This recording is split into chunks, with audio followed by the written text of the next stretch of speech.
Welcome back to episode 3 of DR Debrief. This is a web series we're doing with The Gathering, the high school group here at Shadow Mountain Community Church.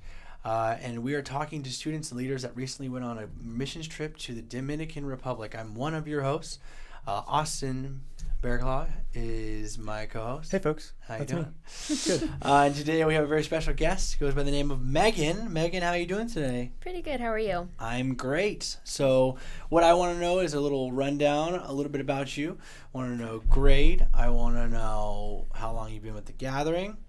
And I also want to know your favorite school subject. Okay. I'm a junior this year, so this is my third year in The Gathering. Mm-hmm. And my favorite school subject is art, because I like to draw. Love that. Austin, favorite school subject? Oh, man. Had to be English. Had to be English? Because I'm such a grammarian, you know? Of course you are. I know that about you. I've heard that about you. My favorite school subject was PE or art because simply they were just the easiest. Meghan, this was not your first mission trip. Is that right? No, it was not. What mission trips have you been on? I was on 2 in my 7th and 8th grade year up to LA with the crew. With the crew. We yes. know them very well. Yes, we do. And was this your first time out of the country then? Yes, it was. Tell me about that experience as far as like prepping and then kind of the thoughts of like along the prep for this and then the travel. So the prep was actually really good. So we got really close with like the team. Mm-hmm. Since there was only 20 of us, it was pretty easy to like become friends and like all that. So yeah, and then we also had to like get more like deeper in our Spanish. Yeah. Since we were going to be spending like a week over there and they didn't know English, so we had to like learn Spanish, which was okay. I have already taken 2 years of Spanish, so that was helpful. Okay. Did you learn a lot of it? I learned a bit. Okay. What was your favorite word to learn in Spanish? I'm putting you on the spot. I don't know. There was when we went to our culture night, they taught us the word cebolla, which apparently is onion. And apparently they say that whenever they like hurt themselves. Oh, it's like an exclamation, right? Yes. It was really weird. So then in our group that was like a joke the rest of the week. We would just say cebolla randomly. So yeah. Do you know what onion has to do with getting hurt? No, they didn't tell us. They said they didn't really know. It's just a thing that they did. Interesting. It was really weird, but yeah. Do you think you learned more or less in this 1 week than you did in the 2 years of taking Spanish? Definitely more. Really? Yeah, because it's more in Spanish class. It's more structured and like fancy Spanish, whereas like when you go into like a country, it's more like slang. Yeah. So Did you feel like you were forced to use Spanish out there? Not as much as other groups since I wasn't with people all the time. Yeah. But our site leader and his son both knew Spanish and English. So I was the one who knew the most Spanish in our group. Oh, wow. So they oftentimes like quiz me or like try to like get me to talk in Spanish. So yeah, you mentioned your site, and that's exactly where I'm going. It's a great Yes. transition. We know already that you guys were broken up into sites and kind of were able to work the whole day on your site and then kind of come back to home base and hang out with everybody. Your site, from what I understand, was with water filtration. Yes. Can you tell me a little bit about what that was like, what you did on the site, what you learned about water filtration? Yeah. So on 3 of the days, we actually built the water filters. So it was like a metal frame that you would pour concrete into, and then you'd have to hit it with a mallet to like get the bubbles out so that no water would get out once you actually poured water in it. So we had to hit it for like 2.5 hours. 2 hours, huh? So it was very tiring. Yeah. Did you guys switch off or just? Well, there was 5 of us, so sometimes since I was the only girl in my group, sometimes I would like sit out and then the other person would like do it for me. So that was kind of nice. I was going to ask you too. You're the only girl in your group. Yes. What was that like? I mean, here's a few people in your group right here, and what was it like being the only girl on your site? It was actually pretty fun because I get along with guys really well, and so they were all like brothers to me, kind of. So it was really fun. You were with Levi and Pastor Scott. We know those guys very well. And then who was this guy on the end here? So that's Alex. That was our site leader, and so he's also a pastor down there. And then his son also joined us a few of the days. So. Okay, cool. Okay, so for 3 days you made them, and then the last 2 you distributed. Yes. So on the last 2 we actually like installed them, or Alex did. But so we like brought it to the house, and like we stayed there for like an hour and a half, and he had to like explain how to actually use it. So it's like a 21-day process, and so they would have to run water through it for 21 days to like get it equipped with all the stuff that it needs before they can actually drink the water. So it was still considered dirty water before the 21 days were up. And so he kind of just explained that to them and like how it worked and all that. So what was the response like when you would go to these houses and be explaining to them, hey, you're going to have clean water here now like this? What was that like, experiencing that? They seemed very grateful, most of them. There was one group that were younger, so like they didn't really care as much. But the other 3 groups, they were very grateful and like very excited to have clean water, since basically all their lives they didn't. So, yeah. Yeah, interesting. And so you installed them into the houses? Okay, and so you got to go into a lot of houses then. What was that like, going into the houses? It was really cool to see their living spaces, since it's so different from ours. How is it different? It's very cramped, and like the community is very close, whereas here it's like we need our space, like it's not as cramped, whereas there's a bunch of like furniture and boxes and people living in like a very small house that we would consider a small house. Yeah. Whereas over there, it's probably considered like a mansion. So that was really cool. Did any of the houses stick out to you, like that you were able to go into with this installation? Yeah, I think it was like the 3rd or 4th house that we went into. It was an older lady, and it was pretty small. She seemed to have a lot of people who were living with her. But then also throughout the hour and a half that we were there, multiple people came in and like asked her questions, and like they just like let themselves in, and like they were like her family, but I don't think they were her family. I think they were just like friends.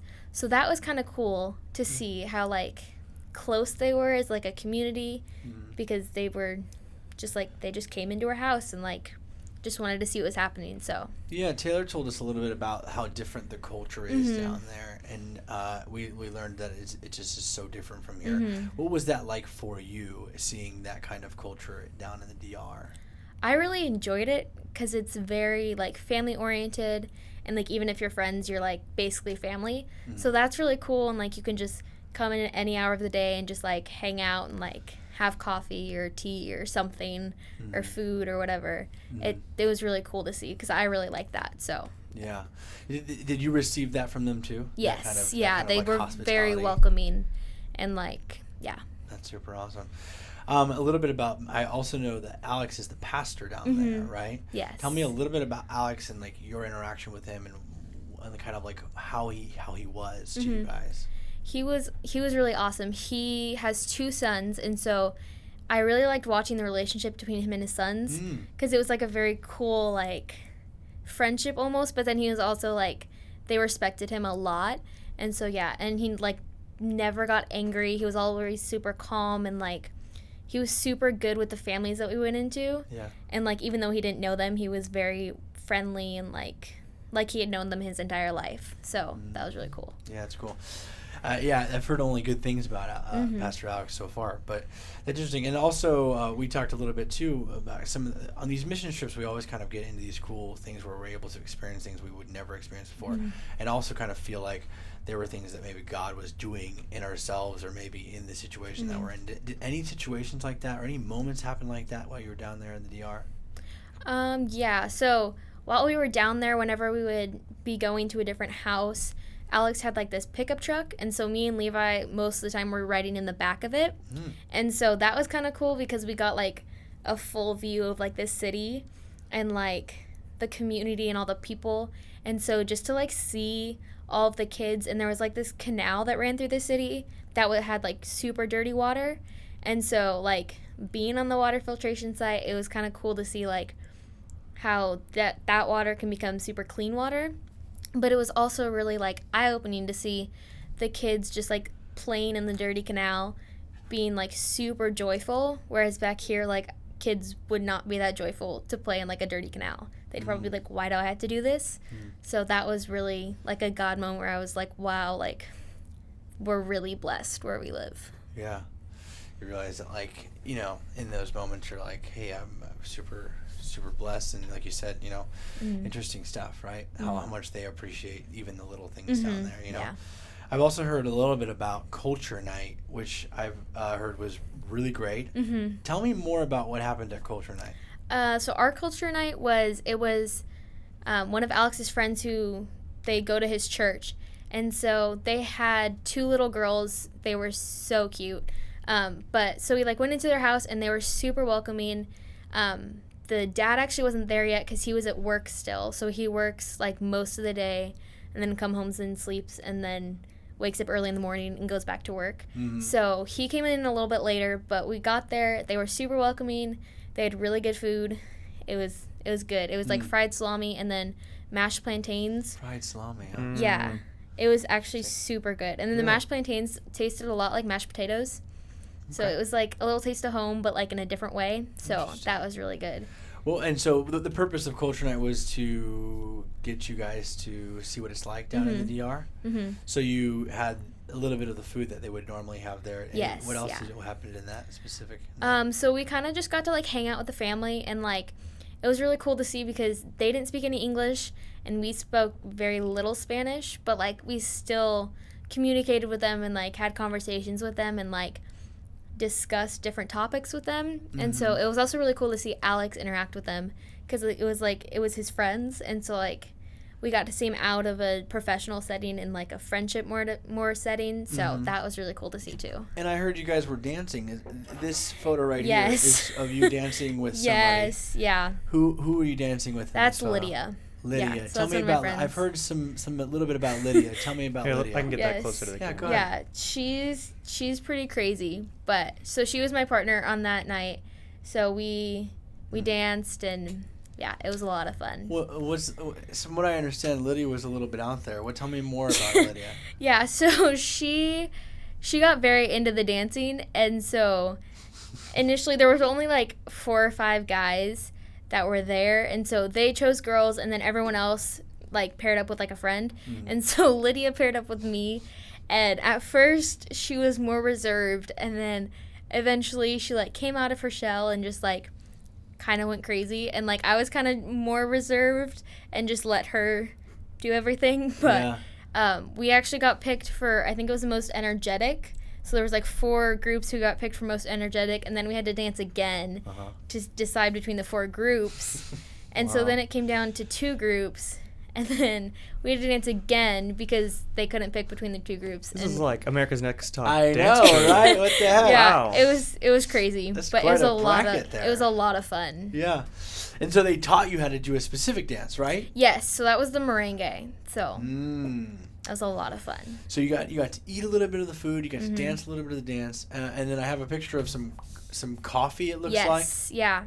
What is it? Just the coffee they drink down there? It was, yes. I think it's their regular coffee. I personally don't really like coffee, but it was pretty good for someone who doesn't like coffee. It was actually really good. So you don't drink you don't like drinking coffee, but yes. Would you be able to distinguish what the differences was of the coffee there versus here or no? A little bit. I personally liked it better. I think it was less bitter. And then it just had a better flavor. Oh, interesting. You thought it had a better flavor. Yes, I liked it better than the coffee back here. That's good to know. Yeah. So you guys danced in this Culture Night. It sounds like it was just kind of a way to get into the community. When did this happen throughout the week? I think it was Tuesday or Wednesday. So it was early on. Yes. Yeah. Okay. Did you see any of the stuff you experienced in Culture Night like out in the actual communities? A little bit. The friendship was definitely there. Like when we were riding in the back of the truck, oftentimes we'd see like just different people like interacting, and like when we were actually driving, Alex a lot of the times would like say hi to people like on the street that he knew. Just like random people that we were like, we don't know who that is, but he knows them. But so. And that community aspect was communicated well in the Culture Night. Yes, you kind of got that sense. Interesting. And then also like, throughout the whole trip, things that you're thinking about now, or maybe you were thinking about during, what do you feel like God was teaching you, or something that God is putting on your heart throughout this whole experience of the DR? It would probably be to trust him through like everything, because I was very nervous to like leave the country, and like I didn't really know what our site was gonna be like, and a lot of manual labor, and I was like, I don't know what I'm gonna be doing, so just to trust him and like put everything into him, and like know that he's got it, and like he knows what's gonna happen, and he's gonna protect me through everything. Interesting. Yeah, that's that, for you to realize that at your age is incredible. That's what kind of Taylor was telling us too. So it sounds like that was kind of what a lot of you guys were experiencing out there. That's really cool. Some of the things is for somebody who's maybe wanting to go on a mission trip, but maybe is resistant for whatever reason. Is there any specific things or pieces of advice that you would give to somebody who may be on the fence about going on a mission trip like this? Definitely just do it and just go for it and take the step of faith, because it's so worth it. It's so much fun. I love it. Sounds familiar. It sounds so familiar. Taylor said the same thing, but it's really true, right? Austin, did you have anything else? No. All right. Well, hey, you know what, Meghan? Thanks so much for coming on today. Yeah. We appreciate it, for coming and recording. And it sounds like you had a great time out there. Yes. And it also sounds like God is doing some amazing things in your life and using this as something that was going to grow you. Yeah. So it sounds awesome. Definitely. Super great. Thanks for coming on. Yeah. With that, that concludes episode 3 of the DR Debrief. If you want to see more of these, you can subscribe to our YouTube channel, hit the notification button to get notification when we post. We post every Sunday for the next couple of weeks. Thanks so much for Meghan coming on, and we'll see you guys next week. Yeah.